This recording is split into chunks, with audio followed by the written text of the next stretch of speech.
بسم اللہ الرحمن الرحیم۔ تمام اردو بک شیلف کے سامعین کو السلام علیکم۔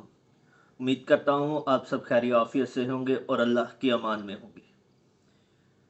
ہم نے ناول داستان ایمان فروشوں کی دوسری قسط جلد اول میں شروع کر چکے تھے۔ ہم لاسٹ ویڈیو میں ہم نے اس کے بارے میں کچھ تھوڑا بہت تعارف دیکھا کہ کس طرح سے جنگ کے بعد اس لشکر نے جو صلاح الدین ایوبی کا تھا صلیبیوں کو شکست دی اور ان کو پھر کس طرح سے ان کے ساتھ رویہ رکھا گیا۔ آج ہم اس کو آگے لے کر چلیں گے اور ہم جانیں گے کہ سلطان صلاح الدین ایوبی پر اس دفعہ کون سی سازش استعمال کی جانے والی تھی، کون سی چال اس کے خلاف ہوگی اور کون اس کے ساتھ کھڑا ہوگا۔ تو آئیے چلتے ہیں اپنے ناول کی طرف۔ داستان ایمان فروشوں کی، جلد اول، قسط نمبر 2، پارٹ 2۔ فوج کے خیموں سے تھوڑی دور لڑکیوں کے لیے خیمہ نصب کیا جا رہا تھا۔ وہاں سے کوئی 100 قدم دور زخمی قیدیوں کے خیمے تھے۔ وہاں بھی ایک خیمہ گاڑا جا رہا تھا اور 6 نئے زخمی قیدی زمین پر لیٹے ہوئے تھے۔ لڑکیاں ان کی طرف دیکھ رہی تھی۔ لڑکیاں اپنے خیمے میں چلی گئیں اور زخمیوں کو ان کے اپنے خیمے میں لے گئے۔ ایک سنتری لڑکیوں کو خیمے کے باہر کھڑا ہو گیا۔ لڑکیوں کے لیے کھانا آ گیا جو انہوں نے کھا لیا۔ پھر ایک لڑکی خیمے سے نکل کر اس خیمے کی طرف دیکھنے لگی جس میں نئے 6 زخمی قیدیوں کو لے گئے تھے۔ اس کے چہرے پر اب گھبراہٹ اور خوف کا کوئی تاثر نہیں تھا۔ سنتری نے اسے دیکھا اور اس نے سنتری کو دیکھا۔ لڑکی نے مسکرا کر اشارہ کیا کہ وہ زخمیوں کے خیمے کی طرف جانا چاہتی ہے۔ سنتری نے سر ہلا کر اسے روک دیا۔ لڑکیوں کو خیمے سے دور جانے یا کسی سے ملنے کی اجازت نہیں تھی۔ لڑکیوں اور 6 زخمیوں کے خیموں کے درمیان بہت سے درخت تھے۔ بائیں طرف مٹی کا ایک ٹیلہ تھا جس پر جھاڑیاں تھیں۔ سورج غروب ہو گیا۔ پھر رات تاریک ہونے لگی۔ کیمپ کے غلغپاڑے پر نیند غالب آنے لگی اور زخمیوں کے کراہنے کی آوازیں رات کے سکوت میں کچھ زیادہ ہی صاف سنائی دینے لگی۔ دور پرے بحیرہ روم کا شور دبی دبی مسلسل گونج کی طرح سنائی دے رہا تھا۔ صلاح الدین ایوبی کے اس جنگی کیمپ میں جاگنے والوں میں چند ایک سنتری تھے، یا وہ زخمی قیدی جنہیں زخم سونے نہیں دیتے تھے، یا صلاح الدین ایوبی کے خیمے کے اندر دن کا سما تھا۔ وہاں کسی کو نیند نہیں آئی تھی۔ سلطان ایوبی کے 3 سالار اس کے پاس بیٹھے تھے اور باہر محافظ دستہ بیدار تھا۔ صلاح الدین ایوبی نے ایک بار پھر کہا، علی بن سفیان ابھی تک نہیں آیا۔ اس کے لہجے میں تشویش تھی۔ اس نے کہا، اس کا قاصد بھی نہیں آیا۔ اگر کوئی گڑبڑ ہوتی تو اطلاع آ چکی ہوتی۔ ایک سالار نے کہا، معلوم ہوتا ہے وہاں سب ٹھیک ہے۔ امید تو یہی رکھنی چاہیے، صلاح الدین ایوبی نے کہا، لیکن 50,000 کے لشکر نے بغاوت کر دی تو سنبھالنا مشکل ہو جائے گا۔ وہاں نفری 1,500 سوار اور 2,700 پیادہ ہیں۔ ان کے مقابلے میں سوڈانی بہتر اور تجربہ کار عسکری ہیں اور تعداد میں بہت زیادہ ہے۔ ناجی اور اس کے سازشی ٹولے کے خاتمے کے بعد بغاوت ممکن نظر نہیں آتی۔ ایک اور سالار نے کہا، قیادت کے بغیر سپاہی بغاوت نہیں کریں گے۔ پیش بندی ضروری ہے، صلاح الدین ایوبی نے کہا، لیکن علی آ جائے تو پتہ چلے گا کہ پیش بندی کس قسم کی جائے۔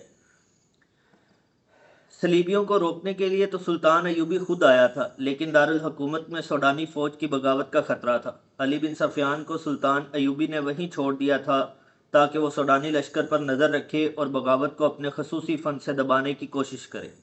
اسے اب تک صلاح الدین ایوبی کے پاس آ کر وہاں کے احوال و قوائف بتانے تھے، مگر وہ نہیں آیا تھا، جس سے سلطان ایوبی بے چین ہوا جا رہا تھا۔ وہ جب اپنے سالاروں کے ساتھ قاہرہ کی صورتحال کے متعلق باتیں کر رہا تھا، اس کا تمام کیمپ گہری نیند سو چکا تھا، مگر وہ 7 لڑکیاں جاگ رہی تھیں جنہیں سلطان ایوبی نے پناہ میں لیا تھا۔ ایک بار سنتری نے خیمے کا پردہ اٹھا کر دیکھا، اندر دیا جل رہا تھا۔ پردہ ہٹتے ہی لڑکیاں خراٹے لگنے لگی۔ سنتری نے دیکھا وہ پوری 7 ہیں اور سو رہی ہیں، تو اس نے پردہ گرایا اور خیمے کے ساتھ لگ کر بیٹھ گیا۔ خیمے کے پردے کے ساتھ جو لڑکی تھی، اس نے نیچے سے پردہ ذرا اوپر اٹھایا۔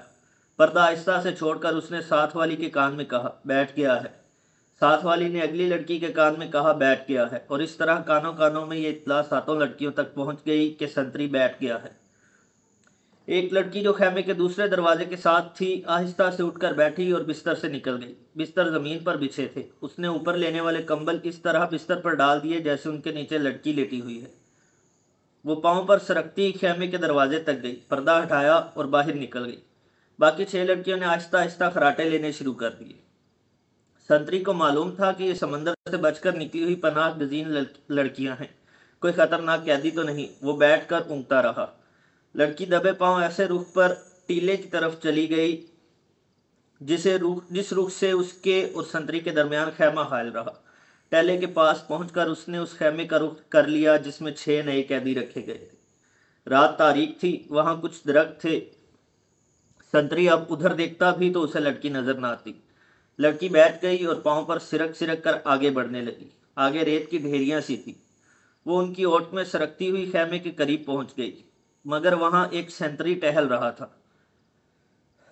لڑکی ایک ڈھیری کے پاس لیٹ گئی۔ سنتری اسے سیاہ سائے کی طرح نظر آ رہا تھا۔ وہ اب 2 سنتریوں کے درمیان تھی، ایک اس کے اپنے خیمے کا اور دوسرا زخمیوں کے خیمے کا۔ اسے ڈر یہ تھا کہ زخمیوں کا سنتری اس کی طرف آ گیا تو وہ پکڑی جائے گی۔ بہت دیر انتظار کے بعد سنتری دوسرے زخمیوں کی طرف چلا گیا۔ لڑکی ہاتھوں اور گھٹنوں کے بل چلتی خیمے تک پہنچ گئی اور پردہ اٹھا کر اندر چلی گئی۔ اندر اندھیرا تھا۔ 2-3 زخمی آہستہ آہستہ کرا رہے تھے۔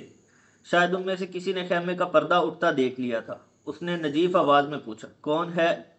لڑکی نے منہ سے شی کی لمبی آواز نکالی اور سرگوشی میں پوچھا، روبن کہاں ہے؟ اسے جواب ملا، ادھر سے تیسرا۔ لڑکی نے تیسرے آدمی کے پاؤں ہلائے تو آواز آئی، کون ہے؟ لڑکی نے جواب دیا، موبی۔ روبن اٹھ بیٹھا، ہاتھ لمبا کر کے لڑکی کو بازو سے پکڑا اور اسے اپنے بستر میں گھسیٹ دیا۔ اسے اپنے پاس لٹا کر اوپر کمبل ڈال دیا۔ بولا، سنتری نہ آ جائے میرے ساتھ لگی رہو۔ اس نے لڑکی کو اپنے ساتھ لگا لیا اور کہا، میں اس اتفاق پر حیران ہو رہا ہوں کہ ہماری ملاقات ہو گئی ہے۔ یہ ایک معجزہ ہے جس سے ظاہر ہوتا ہے کہ خدائے یسوع مسیح کو ہماری کامیابی منظور ہے۔ ہم نے بہت بری شکست کھائی ہے، لیکن یہ سب دھوکہ تھا۔ یہ وہی زخمی قیدی تھا جو دوسروں سے الگ تھلگ اور چہرے مورے اور جسم جسے سے معمولی سپاہی نہیں بلکہ اعلیٰ رتبے کا لگتا تھا۔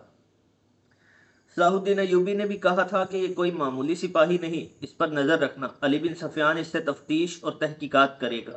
تم کتنے زخمی ہو؟ لڑکی نے اس سے پوچھا۔ کوئی ہڈی تو نہیں ٹوٹی؟ میں بالکل ٹھیک ہوں، روبن نے جواب دیا۔ خراش تک نہیں آئی۔ انہیں بتایا ہے کہ اندر کی چوٹیں ہیں اور سینے کے اندر شدید درد ہے، لیکن میں بالکل درست ہوں۔ پھر یہاں کیوں آ گئے؟ لڑکی نے پوچھا۔ میں نے بہت کوشش کی کہ مصر میں داخل ہو جاؤں اور سوڈانی لشکر تک پہنچ سکوں، لیکن ہر طرف اسلامی فوج پھیلی ہوئی ہے، کوئی راستہ نہیں ملا۔ ان 5 زخمیوں کو اکٹھا کیا اور ان کے ساتھ زخمی بن کر یہاں آ گیا۔ اب فرار کی کوشش کروں گا جو ابھی ممکن نظر نہیں آتی۔ اس نے ذرا غصے سے کہا، مجھے 2 سوالوں کا جواب دو۔ ایوبی کو میں نے زندہ دیکھا ہے، کیوں؟ کیا تیر ختم ہو گئے تھے یا وہ حرام خور بزدل ہو گئے ہیں؟ اور دوسرا سوال یہ کہ تم 7 کی 7 لڑکیاں مسلمانوں کی قید میں کیوں آ گئی؟ کیا وہ 5 مر گئے ہیں یا بھاگ گئے ہیں؟ وہ زندہ ہے، روبن، موبی نے کہا۔ تم کہتے ہو کہ خدائے یسوع مسیح کو ہماری کامیابی منظور ہے، لیکن میں کہتی ہوں کہ ہمارا خدا ہمیں کسی گناہ کی سزا دے رہا ہے۔ صلاح الدین ایوبی اس لیے زندہ ہے کہ تیر اس کے پاؤں کے درمیان ریت میں لگا تھا۔ کیا تیر کسی لڑکی نے چلایا تھا؟ روبن نے پوچھا۔ کرسٹوفر کہاں تھا؟ اسی نے چلایا تھا، مگر کرسٹوفر کا تیر خطا گیا، روبن نے حیرت سے تڑپ کر پوچھا۔ وہ کرسٹوفر جس کی تیر اندازی نے شاہ اگسٹس کو حیران کر دیا اور اس کی ذاتی تلوار انعام میں لی تھی، یہاں آ کر اس کا نشانہ اتنا چونک گیا کہ 6 فٹ لمبا اور 3 فٹ چوڑا صلاح الدین ایوبی اس کے تیر سے بچ گیا۔ بدبخت کے ہاتھ ڈر سے کانپ گئے ہوں گے۔ فاصلہ زیادہ تھا، موبی نے کہا، اور کرسٹوفر کہتا تھا کہ تیر کمان سے نکلنے ہی لگا تھا کہ کھلی ہوئی آنکھ میں مچھر پڑ گیا۔ اس حالت میں اس کا تیر نکل گیا۔ پھر کیا ہوا؟ جو ہونا چاہیے تھا، موبی نے کہا۔ صلاح الدین ایوبی ساحل پر گیا تھا تو اس کے ساتھ 3 کمانڈر تھے اور 4 محافظوں کا دستہ تھا۔ وہ ہر طرف پھیل گئے۔ یہ تو ہماری خوش قسمتی تھی کہ علاقہ چٹانی تھا۔ کرسٹوفر بچ کے نکل آیا اور ہمیں اتنا وقت مل گیا کہ ترکش اور کمان ریت میں دبا کر اوپر اونٹ بٹھا دیا۔ سپاہی آ گئے تو کرسٹوفر نے انہیں بتایا کہ وہ پانچوں مراکش کے تاجر ہیں اور یہ لڑکیاں سمندر سے نکل کر ہماری پناہ میں آئی ہیں۔ مسلمان سپاہیوں نے ہمارے سامان کی تلاشی لی، انہیں تجارتی سامان کے سوا کچھ نہ ملا۔ وہ ہم سب کو سلطان ایوبی کے سامنے لے گئے۔ ہم نے یہ ظاہر کیا کہ ہم سسلی کی زبان کے سوا اور کوئی زبان نہیں جانتی۔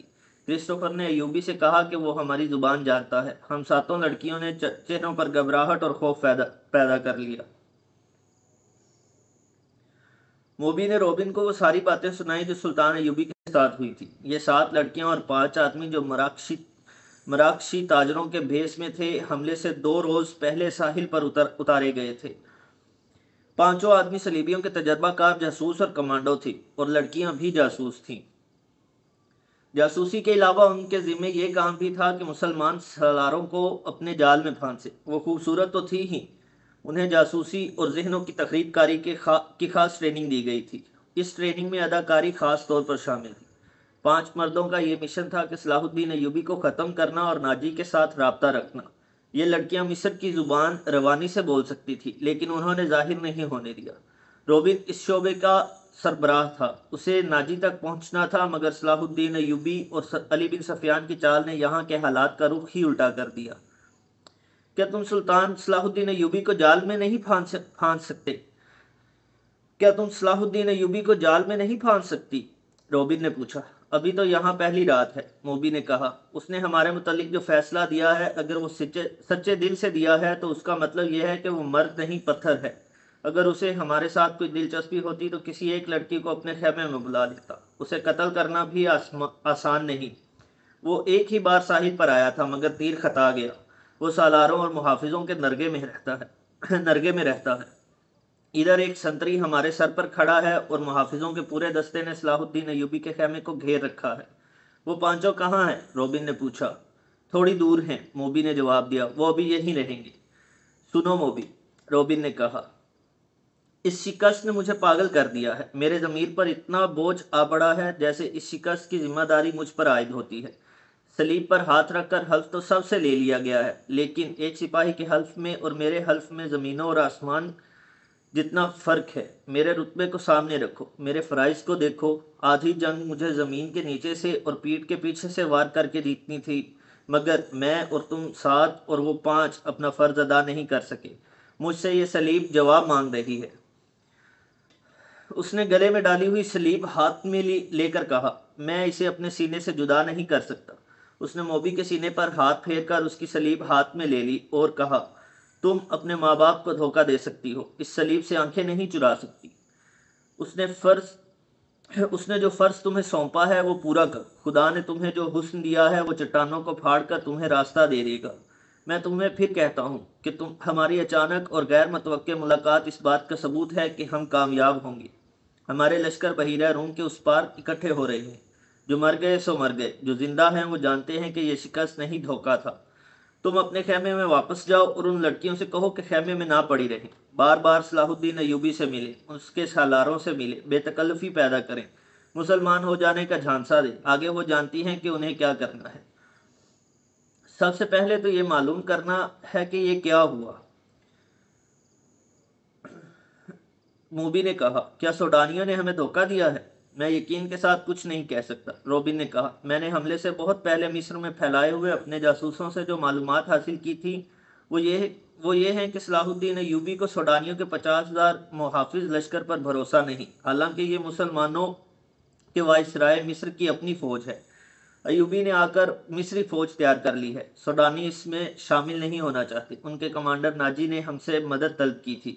میں نے اس کا خط دیکھا تھا اور میں نے تصدیق کی تھی کہ یہ خط ناجی کا ہی ہے اور اس میں کوئی دھوکہ نہیں، مگر ہمارے ساتھ ہماری تاریخ کا سب سے بڑا دھوکہ ہوا ہے۔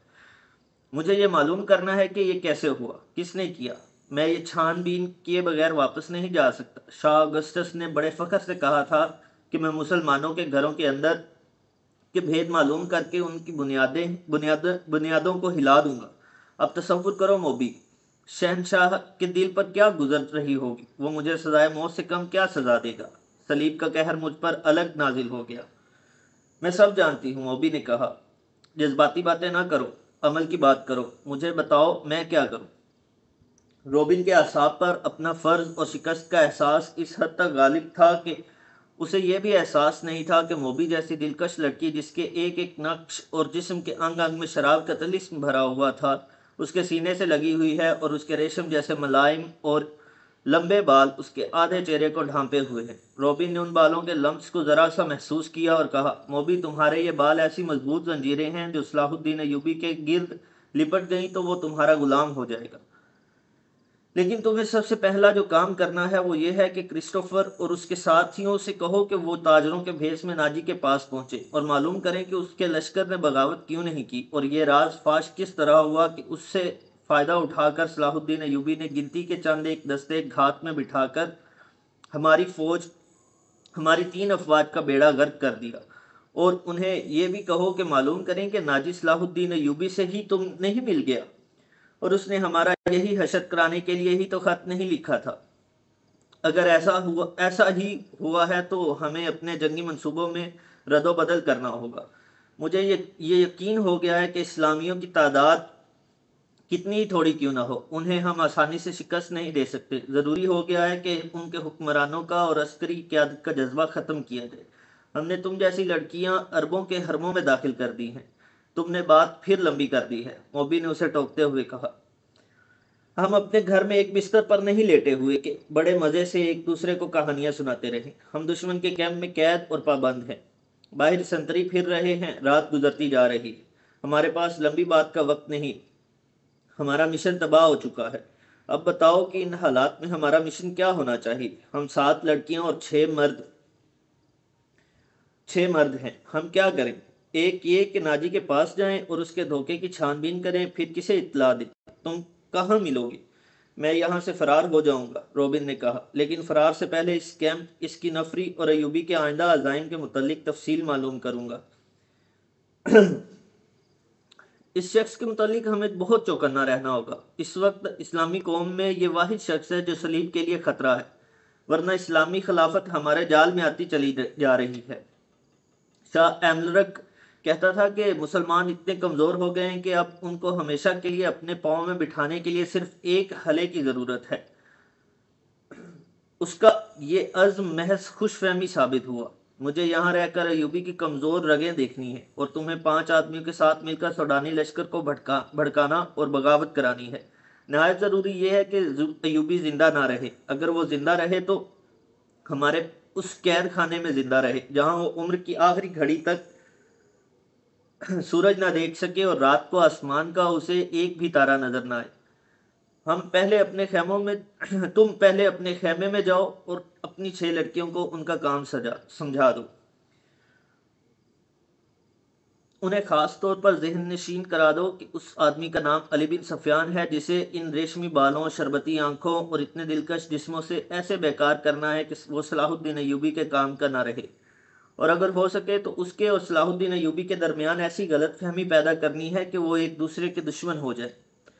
تم سب اچھی طرح جانتی ہو کہ 2 مردوں میں غلط فہمی اور دشمنی کس طرح پیدا کی جاتی ہے۔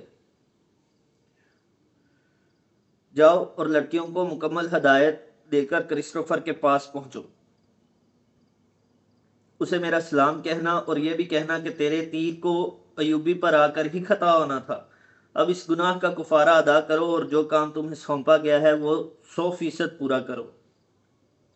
روبن نے موبی کے بالوں کو چوم کر کہا، تمہیں صلیب پر اپنی عزت بھی قربان کرنا پڑے گی، لیکن خدائے یسوع مسیح کی نظروں میں تم مریم کی طرح کنواری ہوگی۔ اسلام کو جڑ سے اکھاڑنا ہے۔ ہم نے یروشلم لے لیا ہے، مصر بھی ہمارا ہوگا۔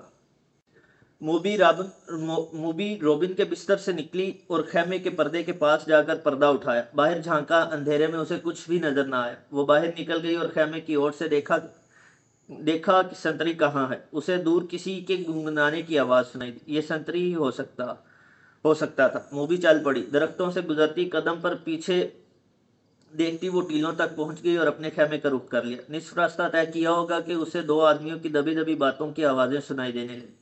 یہ آوازیں اس کے خیمے کے قریب معلوم ہوتی تھی۔ اسے یہ خطرہ نظر آنے لگا کہ سنتری نے معلوم کر لیا ہے کہ ایک لڑکی غائب ہے اور وہ کسی دوسرے سنتری کو یا اپنے کمانڈر کو بلا لایا ہے، اس نے سوچا کہ خیمے میں جانے کی بجائے اپنے ان 5 ساتھیوں کے ساتھ چلی جائے جو مراکشی تاجروں کے بھیس میں کوئی 1.5 میل دور خیمہ زن تھے، مگر اسے یہ خیال بھی آ گیا کہ اس کی گمشدگی سے باقی لڑکیوں پر مصیبت آ جائے گی۔ وہ تھی تو پوری چالاک، پھر بھی ان پر پابندیاں سخت ہونے کا خطرہ تھا اور کوئی چارہ کار بھی نہ تھا۔ موبی ذرا اور آگے چلی گئی تاکہ ان 2 آدمیوں کی بات سن سکے۔ ان کی زبان وہ سمجھتی تھی، یہ تو اس نے دھوکہ دیا تھا کہ وہ سسلی کی زبان کے سوا اور کوئی زبان نہیں سمجھتی۔ وہ آدمی خاموش ہو گئے۔ موبی دبے پاؤں آگے بڑھی، اسے بائیں طرف قدموں کی آہٹ سنائی دی۔ اس نے چونک کر دیکھا، درختوں کے درمیان سے ایک سیاہ سایہ جو کسی انسان کا تھا جاتا نظر آیا۔ اس نے رخ بدل لیا اور ٹیلے کی طرف آنے لگا۔ موبی کوئی خطرہ مول نہیں لینا چاہتی تھی، وہ ٹیلے پر چڑھنے لگی۔ ٹیلا اونچا نہیں تھا، فوراً ہی اوپر چلی گئی۔ وہ تھی تو بہت ہوشیار، لیکن ہر انسان ہر قدم پر پوری احتیاط نہیں کر سکتا۔ وہ ٹیلے کی چوٹی پر کھڑی ہو گئی۔ اس کے پس منظر میں ستاروں سے بھرا ہوا آسمان تھا۔ سمندر اور صحرا کی فضا رات کو آئینے کی طرح شفاف ہوتی ہے۔ درختوں میں جاتے ہوئے آدمی نے ٹیلے کی چوٹی پر ٹن منڈ درخت کے تنے کس طرح ایک سایہ دیکھا۔ موبی نے پہلو اس آدمی کی طرف کر دیا۔ اس کے بال کھلے ہوئے تھے جنہیں اس نے ہاتھ سے پیچھے کیا۔ اس کی ناک، سینے کا ابھار اور لمبا لبادہ تاریکی میں بھی راز کو فاش کرنے لگا۔ یہ آدمی رات کے سنتریوں کا کماندار تھا۔ وہ آدھی رات کے وقت کیمپ کے گشت پر نکلا اور سنتریوں کو دیکھتا پھر رہا تھا۔ یہ سنتریوں کی تبدیلی کا وقت تھا۔ کماندار اس لیے زیادہ چوکس تھا کہ سلطان صلاح الدین ایوبی 3 سالاروں کے ساتھ کیمپ میں موجود تھا۔ سلطان ڈسپلن کا بڑا ہی سخت تھا۔ ہر کسی کو ہر لمحہ خطرہ لگا رہتا تھا کہ سلطان رات کو اٹھ کر گشت پر آ جائے گا۔ کماندار سمجھ گیا کہ ٹیلے پر کوئی لڑکی کھڑی ہے۔ اسی شام کمانداروں کو خبردار کیا گیا تھا کہ صلیبیوں نے جاسوسی اور تخریب کاری کے لیے لڑکیوں کو استعمال کرنا شروع کر دیا ہے۔ یہ لڑکیاں صحرائی خانہ بدوشوں کے بحروب میں بھی ہو سکتی ہیں اور ایسی غریب لڑکیوں کے بیس میں بھی جو فوجی کیمپوں میں کھانے کی بھیک مانگنے آتی ہیں، اور یہ لڑکیاں اپنے آپ کو مغویہ اور مظلوم ظاہر کر کے پناہ بھی مانگ سکتی ہیں۔ کمانداروں کو بتایا گیا تھا کہ آج رات 7 لڑکیاں سلطان کی پناہ میں آئی ہیں، جنہیں بظاہر رحم کر کے مگر انہیں مشتبہ سمجھ کر پناہ میں لیا گیا ہے۔ اس کماندار نے یہ احکام سن کر اپنے ایک ساتھی سے کہا تھا، اللہ کرے ایسی کوئی لڑکی مجھ سے پناہ مانگے، اور وہ دونوں ہنس پڑے تھے۔ اب آدھی رات کے وقت جب سارا کیمپ سو رہا تھا، اسے ٹیلے پر ایک لڑکی کا ہیولا نظر آ رہا تھا۔ پہلے تو وہ ڈرا کہ یہ چڑیل یا جن ہو سکتا ہے۔ اس نے نئے سنتری کو لڑکیوں کے خیمے پر کھڑا کر کے اسے بتایا تھا کہ اندر 7 لڑکیاں ہیں۔ اس نے پردہ اٹھا کر دیکھا تو دیے کی پیلی روشنی میں اسے 7 بستر نظر آئے تھے۔ ہر لڑکی نے منہ بھی کمبلوں میں ڈھانپ رکھا تھا، سردی زیادہ تھی۔ اس نے اندر جا کر یہ نہیں دیکھا کہ 7واں بستر خالی ہے اور اس پر کمبل اس طرح رکھے گئے ہیں جیسے ان کے نیچے لڑکی سوئی ہوئی ہے۔ اسے معلوم نہیں تھا کہ 7ویں لڑکی ٹیلے پر اس کے سامنے کھڑی ہے۔ وہ کچھ دیر سوچتا رہا کہ اسے آواز دے یا اس تک خود جائے، یا اگر وہ جن یا چڑیل ہے تو اس کے غائب ہونے کا انتظار کرے۔ تھوڑی سی دیر کے انتظار کے بعد لڑکی غائب نہ ہوئی، بلکہ وہ 2-3 قدم آگے چلی اور پھر پیچھے کو چل پڑی اور پھر رک گئی۔ کماندار، جس کا نام فخر المصری تھا، آہستہ آہستہ ٹیلے تک گیا اور کہا، کون ہو تم؟ نیچے آؤ۔ لڑکی نے ہرن کی طرح چوکڑی بھری اور ٹیلے کی دوسری طرف اتر گئی۔ فخر کو یقین آ گیا کہ کوئی انسان ہے، جن چڑیل نہیں۔ وہ تنو مند مرد تھا۔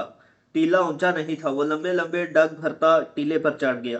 ادھر بھی اندھیرا تھا۔ رات کی خاموشی میں اسے لڑکی کے قدموں کی آہٹ سنائی دی۔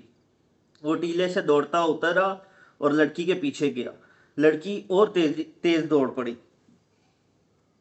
فاصلہ بہت کم تھا، لیکن فخر مرد تھا، فوجی تھا، چیتے کی رفتار سے دوڑ رہا تھا۔ ٹیلے کے پیچھے اونچی نیچی زمین، خشک جھاڑیاں اور کہیں کہیں کوئی درخت تھا۔ بہت سا دوڑ کر فخر المصری نے محسوس کیا کہ اس کے آگے تو کوئی بھی نہیں۔ اس نے رک کر ادھر ادھر دیکھا۔ اسے اپنے پیچھے اور بہت سا بائیں کوئی لڑکی کے قدموں کی آہٹ سنائی دی۔ وہ تربیت یافتہ لڑکی تھی۔ جہاں اسے حسن اور شباب کے استعمال کی تربیت دی گئی تھی، وہاں اسے فوجی ٹریننگ بھی دی گئی تھی اور خنجر زنی کے داؤ پیچ بھی سکھائے گئے تھے۔ وہ ایک درخت کی اوٹ میں چھپ گئی تھی۔ فخر آگے گیا تو وہ دوسری طرف دوڑ پڑی۔ یہ تعاقب آنکھ میں چولی کی مانند تھا۔ فخر کو اندھیرا پریشان کر رہا تھا۔ موبی کے قدم خاموش ہوتے جا رہے تھے۔ خاموش ہو جاتے تو وہ رک جاتا۔ قدموں کی آواز سنائی دیتی تو وہ دوڑ پڑتا۔ غصے سے وہ باولا ہوا جا رہا تھا۔ اس نے یہ جان لیا کہ یہ کوئی جوان لڑکی ہے، اگر بڑی عمر کی ہوتی تو اتنی تیز اور اتنا زیادہ نہ بھاگ سکتی۔ تعاقب میں فخر 2 میل فاصلہ طے کر گیا۔ موبی نے جھاڑیوں اور اونچی نیچی زمین سے بہت فائدہ اٹھایا۔ اس کے مرد ساتھیوں کا ڈیرا قریب آ گیا تھا۔ وہ دوڑتی ہوئی وہاں تک جا پہنچی۔ اس نے اپنے آدمیوں کو آوازیں دی، وہ گھبرا کر جاگے اور خیمے سے باہر آئے۔ ایک نے مشل جلا لی۔ یہ ڈنڈے کے سر پر لپٹے ہوئے کپڑے تھے، ان کی آگ کی روشنی بہت زیادہ تھی۔ فخر نے تلوار سونت لی اور ہانپتا کانپتا ان کے سامنے جا کھڑا ہوا۔ اس نے دیکھا کہ یہ 5 آدمی لباس سے سفری تاجر نظر آتے ہیں اور مسلمان لگتے ہیں۔ لڑکی ان میں سے ایک کی ٹانگوں کو دونوں بازوؤں میں مضبوطی سے پکڑے بیٹھی ہوئی تھی۔ مشل کے ناچتے شعلے میں اس کے چہرے پر گھبراہٹ اور خوف نظر آ رہا تھا۔ اس کا سینہ ابھر اور بیٹھ رہا تھا۔ اس کی سانسیں بری طرح اکھڑی ہوئی تھی۔ یہ لڑکی میرے حوالے کر دو، فخر المصری نے حکم کے لہجے میں کہا۔ یہ ایک نہیں، ایک آدمی نے التجا کے لہجے میں جواب دیا۔ ہم نے تو 7 لڑکیاں آپ کے سلطان کے حوالے کی ہیں، آپ اسے لے جا سکتے ہیں۔ نہیں، موبی نے اس کی ٹانگوں کو اور مضبوطی سے پکڑتے ہوئے روتے ہوئے اور خوف زدہ لہجے میں کہا، میں اس کے ساتھ نہیں جاؤں گی۔ یہ لوگ عیسائیوں سے زیادہ وحشی ہیں، ان کا سلطان انسان نہیں، سانڈ ہے، درندہ ہے۔ اس نے میری ہڈیاں بھی توڑ دی ہیں، میں اس سے بھاگ کر آئی ہوں۔ کون سلطان؟ فخر نے حیران سا ہو کر پوچھا۔ وہی جسے تم صلاح الدین ایوبی کہتے ہو، موبی نے جواب دیا۔ وہ اب مصر کی عربی بول رہی تھی۔ یہ لڑکی جھوٹ بول رہی ہے، فخر نے کہا اور پوچھا، یہ ہے کون؟ تمہاری کیا لگتی ہے؟ اندر آ جاؤ دوست، باہر سردی ہے، ایک آدمی نے فخر سے کہا۔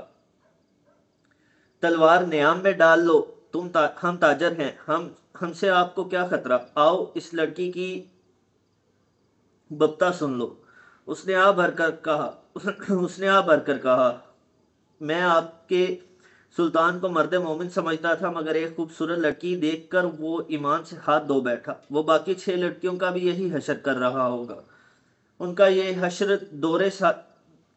دورے سالاروں نے کیا ہے، موبی نے کہا۔ شام کو ان بیچاریوں کو اپنے خیمے میں لے گئے تھے اور انہیں بے سندھ کر کے خیمے میں ڈال دیا۔ وہ خیمے میں بے ہوش پڑی ہیں۔ فخر المصری تلوار نیام میں ڈال کر ان کے ساتھ خیمے میں چلا گیا۔ اندر جا کر بیٹھے تو ایک آدمی نے آگ جلا کر قہوے کے لیے پانی رکھا اور اس میں جانے کیا کچھ ڈالتا رہا۔ دوسرے آدمی نے فخر سے پوچھا کہ اس کا رتبہ کیا ہے۔ اس نے بتایا کہ وہ کماندار اور عہدیدار ہے۔ انہوں نے اس کے ساتھ بہت سی باتیں کی جن سے انہوں نے اندازہ کر لیا کہ یہ شخص عام قسم کا سپاہی نہیں اور ذمہ دار فرد ہے، ذہین اور دلیر بھی ہے۔ ان لوگوں میں سے ایک نے، جو کرسٹوفر تھا، فخر کو 7 لڑکیوں کی بالکل وہی کہانی سنائی جو انہوں نے صلاح الدین ایوبی کو سنائی تھی۔ انہوں نے فخر کو یہ بھی بتایا کہ سلطان ایوبی نے ان کے متعلق کیا کہا تھا۔ ان لڑکیوں نے سلطان کو پیشکش بھی کی تھی کہ وہ اپنے گھروں کو تو واپس نہیں جا سکتی اور عیسائیوں کے پاس بھی نہیں جانا چاہتی، اس لیے وہ مسلمان ہونے کو تیار ہے، بشرطے کہ کوئی اچھے رتبے والے عسکری ان کے ساتھ شادی کر لے۔ ہم نے سنا تھا کہ سلطان صلاح الدین ایوبی کردار کے لحاظ سے پتھر ہے۔ ہم ہر روز سفر پر رہنے والے تاجر ہیں، انہیں کہاں ساتھ لیے پھرتے۔ انہیں سلطان کے حوالے کر دیا گیا، مگر سلطان نے اس لڑکی کے ساتھ جو سلوک کیا وہ اس کی زبانی سن لو۔ فخر المصری نے لڑکی کی طرف دیکھا تو لڑکی نے کہا، ہم بہت خوش تھی کہ خدا نے ہمیں ایک فرشتے کی پناہ دی ہے۔ سورج غروب ہونے کے بعد سلطان کا ایک محافظ آیا اور مجھے کہا کہ سلطان بلا رہا ہے۔ میں باقی 6 لڑکیوں کی نسبت ذرا زیادہ خوبصورت ہوں، مجھے توقع نہیں تھی کہ تمہارا ایوبی بری نیت سے بلا رہا ہے۔ میں چلی گئی۔ سلطان ایوبی نے شراب کی سراہی کھولی، ایک پیالہ اپنے آگے رکھا اور ایک مجھے دیا۔ میں عیسائی ہوں، شراب 100 بار پی ہے۔ بحری جہاز میں عیسائی کمانداروں نے میرے جسم کو کھلونا بنائے رکھا ہے۔ صلاح الدین ایوبی بھی میرے جسم کے ساتھ کھیلنا چاہتا تھا۔ شراب اور مرد میرے لیے کوئی نئی چیزیں نہیں تھی، لیکن ایوبی کو میں فرشتہ سمجھتی تھی۔ میں اس کے جسم کو اپنے ناپاک جسم سے دور رکھنا چاہتی تھی، مگر وہ ان عیسائیوں سے بدتر نکلا جو مجھے بحری جہاز میں لائے تھے، اور جب ان کا جہاز ڈوبنے لگا تو انہوں نے ہمیں ایک کشتی میں ڈال کر سمندر میں اتار دیا۔ ان میں سے کسی نے ہمارا ساتھ نہ دیا، ہمارے جسم چچوڑے ہوئے اور ہڈیاں چٹکی ہوئی تھی۔ خدا نے ہمیں بچا لیا اور اس آدمی کی پناہ میں پھینک دیا جو فرشتے کے روپ میں درندہ ہے۔ مجھے سلطان نے ہی بتایا تھا کہ میرے ساتھ کی باقی 6 لڑکیاں اس کے سالاروں کے خیموں میں ہیں۔ میں نے سلطان کے پاؤں پکڑ کر کہا کہ میرے ساتھ شادی کر لو۔ اس نے کہا اگر تم پسند کرتی ہو تو شادی کے بغیر تمہیں اپنے حرم میں رکھ لوں گا۔ اس نے میرے ساتھ وحشیوں کا برتاؤ کیا، شراب میں بدمست تھا، اس نے مجھے اپنے ساتھ لٹا لیا۔ جو ہی اس کی آنکھ لگی میں وہاں سے بھاگ آئی۔ اگر میری بات کا اعتبار نہ آئے تو اس کے محافظوں سے پوچھ لو۔ اس دوران ایک آدمی نے فخر کو قہوہ پلایا۔ ذرا سی دیر بعد فخر کا مزاج بدلنے لگا۔ اس نے نفرت سے کہکا لگایا اور کہا ہمیں حکم دیتے ہیں کہ عورت اور شراب سے دور رہو اور خود شراب پی کر راتیں عورتوں کے ساتھ گزارتے ہیں۔ فخر محسوس ہی نہ کر سکا کہ لڑکی کی کہانی محض بے بنیاد ہے، اور نہ ہی وہ محسوس کر سکا کہ اس کا مزاج کیوں بدل گیا ہے۔ اسے حشیش پلا دی گئی تھی۔ اس پر ایسا نشہ طاری ہو چکا تھا جسے وہ نشہ نہیں سمجھتا تھا۔ وہ اب اپنے تصوروں میں بادشاہ بن چکا تھا۔ لڑکی کے چہرے پر مشعل کے شعلے کی روشنی ناچ رہی تھی، اس کے بکھرے ہوئے سیاہی مائل بھورے بال چمک رہے تھے۔ وہ فخر کو پہلے سے زیادہ حسین نظر آنے لگی۔ اس نے بے تاب ہو کر کہا تم اگر چاہو تو میں تمہیں پناہ میں لیتا ہوں۔ نہیں۔ لڑکی ڈر کر پیچھے ہٹ گئی اور بولی تم بھی میرے ساتھ اپنے سلطان جیسا سلوک کرو گے۔ تم مجھے اپنے خیمے میں لے جاؤ گے اور میں ایک بار پھر سلطان کے قبضے میں آ جاؤں گی۔ ہم تو اب دوسری 6 لڑکیوں کو بھی بچانے کی سوچ رہے ہیں، ایک تاجر نے کہا۔ ہم ان کی عزت بچانا چاہتے تھے مگر ہم سے بھول ہوئی۔ فخر مصری کی نگاہیں لڑکی پر جمی ہوئی تھی۔ اس نے اتنی خوبصورت لڑکی کبھی نہیں دیکھی تھی۔ خیمے میں خاموشی طاری ہو گئی جسے کرسٹوفر نے توڑا۔ اس نے کہا تم عرب سے آئے ہو یا مصری ہو؟ مصری، فخر نے کہا۔ میں 2 جنگیں لڑ چکا ہوں، اس لیے مجھے یہ عہدہ دیا گیا ہے۔ سوڈانی فوج کہاں ہے جس کا سالار ناجی ہے؟ کرسٹوفر نے پوچھا۔ اس فوج کا ایک سپاہی بھی ہمارے ساتھ نہیں آیا، فخر نے جواب دیا۔ جانتے ہو ایسا کیوں ہوا ہے؟ کرسٹوفر نے کہا۔ سوڈانیوں نے صلاح الدین ایوبی کی امارات اور کمان کو تسلیم نہیں کیا۔ وہ فوج اپنے آپ کو آزاد سمجھتی ہے۔ ناجی نے سلطان ایوبی کو بتا دیا تھا کہ وہ مصر سے چلے جائیں کیونکہ وہ غیر ملکی ہیں، اس لیے ایوبی نے مصریوں کی فوج بنائی اور لڑانے کے لیے یہاں لے آیا۔ اس تم لوگوں کو شرافت اور نیکی کا جھانسا دیا اور خود عیش کر رہا ہے۔ کیا تمہیں مال غنیمت ملا ہے؟ اگر تمہیں ملا بھی تو سونے چاندی کے 2 ٹکڑے مل جائیں گے۔ صلیبیوں کے جہازوں سے بہا خزانہ سلطان ایوبی کے ہاتھ آیا ہے۔ وہ سب رات کے اندھیرے میں سینکڑوں اونٹوں پر لاد کر قاہرہ روانہ کر دیا گیا ہے، جہاں سے دمشق اور بغداد چلا جائے گا۔ سوڈانی لشکر کو سلطان نہتہ کر کے غلاموں میں بدل دینا چاہتا ہے، پھر عرب سے فوج آ جائے گی اور تم مصری بھی غلام ہو جاؤ گے۔ آج کی ویڈیو کا اختتام یہیں پر کرتے ہیں، اور اختتام سے پہلے میں کچھ کہنا چاہوں گا کہ ہم نے دیکھا کہ کس طرح سے مسلمانوں میں صلیبیوں نے آگ بھڑکائی اور ان کے درمیان میں خلش پیدا کی کہ ان کا سلطان جو ہے وہ ان کے ساتھ بدسلوکی کر رہا ہے اور ان کے ساتھ بے ایمانی اور جھوٹ بول رہا ہے۔ آج اگر ہم اپنے ماحول کو دیکھیں، آج اگر ہم اپنے ارد گرد کے اور اپنے حکومتی اور سیاسی نظام کو بھی دیکھیں تو آج ہمیں بھی یہی بتایا جا رہا ہے کہ سیاسی نظام جو ہے اور جو ہمارے ملک کے حالات ہیں وہ صلیبیوں نے ہمیں بتایا ہے کہ خراب ہو چکے ہیں، وہ تباہ ہو چکے ہیں۔ میں اس بات سے قطعاً گریز نہیں کرتا کہ میں اس بات سے قطعاً پرے نہیں ہٹتا کہ یہ بات کسی حد تک درست بھی ہے، لیکن ہم صلیبیوں کی بات میں ہی کیوں آئیں؟ ہم اپنی آپ کی، ہم اپنے اسلام کی باتوں کو کیوں نہ پہچانیں؟ صلیبی ہمیں اسلام سے دور کرنا چاہ رہے ہیں، جیسے انہوں نے سلطان صلاح الدین ایوبی کے دور میں مسلمانوں کے ساتھ کیا۔ آج ہمارے رہنما، ہمارے کماندار صلیبیوں کی جکڑ میں آ چکے ہیں۔ وہ اسی دور میں پہنچ چکے ہیں جو دور صلاح الدین ایوبی کے وقت تھا۔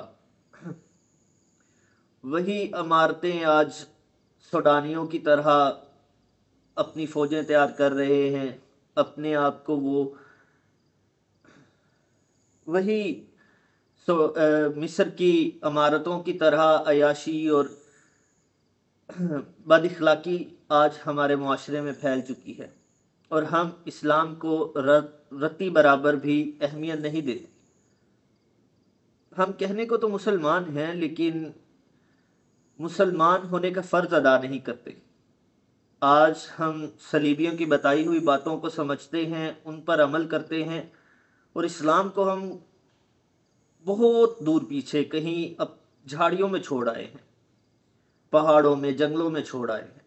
اور سلطان ایوبی کی کہی ہوئی وہ بات کہ فلسطین میں آج آزاد تو کر لوں گا، لیکن مسلمانوں کا رجحان بتا رہا ہے کہ وہ فلسطین گنوا بیٹھیں گے، تو دیکھیں کہ ہم نے فلسطین بھی گنوا دیا، ہم نے کشمیر بھی گنوا دیا، ہم نے ہر ایک وہ علاقہ جو ہمارے لیے اہمیت رکھتا تھا گنوا چکے۔ آج فلسطین کے حالات، آج غزہ کے حالات کیا ہیں؟